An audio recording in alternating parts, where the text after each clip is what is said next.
ہماری قوم کے پاس علم نہیں ہے، آج ہماری بچیوں کے پاس علم نہیں ہے، اس بنیاد پر قوم کی بچیاں کبھی سیریل کی طرف جا رہی ہیں، کبھی گناہوں کی طرف جا رہی ہے، کبھی ناجائز تعلقات کی طرف جا رہی ہے، کبھی بے پردگی کی طرف جا رہی ہے۔ قوم کی بچیاں بے پردگی کیوں کر رہی ہے؟ ان کے پاس علم نہیں ہے، انہیں پتہ نہیں ہے اگر وہ باریک اور پتلے لباس پہن کر کے نکلے گی تو ان کو عذاب کیسا ہوگا، ان کو پتہ نہیں ہے سر پہ جڑا باندھے گی بختی اونٹ کے کوہان کی طرح تو ان کا انجام کیا ہوگا۔ اگر ان کے پاس علم حدیث ہوگا، الجامعۃ الزہرا میں آئے گی، سنی مدارس میں آ کر کے ہماری قوم کی بچیاں علم دین حاصل کرے گی تو ان کو پتا چلے گا کہ اللہ کے حبیب غیب داں نبی صلی اللہ علیہ وسلم نے فرمایا کہ میں نے دو عورتوں کو، دو قسم کی عورتوں کو جہنم کے اندر دیکھا ہے، لیکن ان عورتوں کو میں دنیا میں نہیں دیکھوں گا، میرے بعد لوگ ان کو دنیا میں دیکھیں گے۔ حدیث پاک کا مفہوم ہے، صحابہ نے پوچھا یا رسول اللہ، جو دو قسم کی عورتوں کو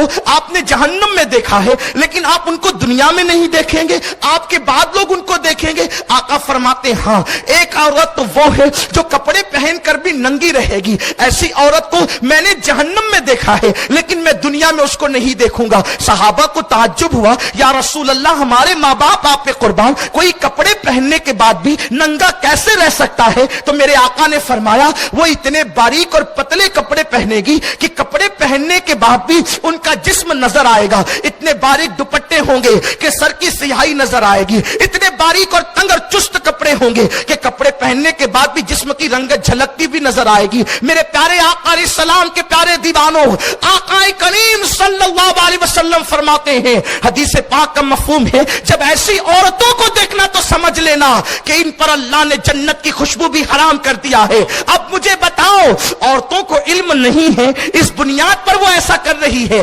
جس دن ہم زیور علم سے ان عورتوں کو لیس کر دیں گے، جس دن ہم زیور علم ان خواتین اسلام کو عطا کر دیں گے، کیا کوئی بے وقوف ہے، کیا کوئی پاگل ہے کہ جو اپنے آپ کو جہنم کے راستے پہ لے جائے؟ یقیناً وہ اپنے آپ کو بچانے کی کوشش کرے گی لیکن علم کے آنے کے بعد کوشش کرے گی۔ اسی طرح میرے آقا فرماتے ہیں، ایک عورت کو میں نے جہنم میں اور دیکھا لیکن میں اس کو دنیا میں نہیں دیکھوں گا، میرے بعد لوگ دیکھیں گے۔ عرض کی یا رسول اللہ وہ کون ہوگی؟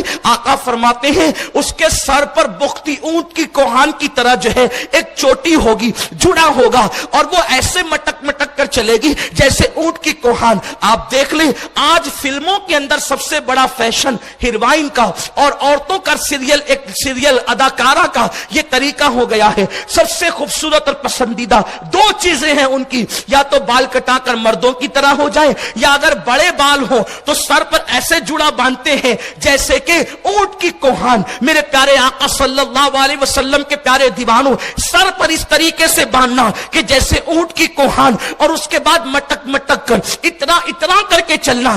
ایسی عورتوں کو جب دیکھو سمجھ جاؤ کہ اللہ نے ان پر جنت کی خوشبو کو بھی حرام کر دیا ہے۔ اب آپ مجھے بتائیں، آقا کریم صلی اللہ علیہ وسلم کے دیوانوں اور اے سیدہ فاطمہ الزہرا کی کنیزوں، جب عورتوں کے پاس علم ہوگا تو وہ ایسا کرے گی؟ ہرگز نہیں کرے گی۔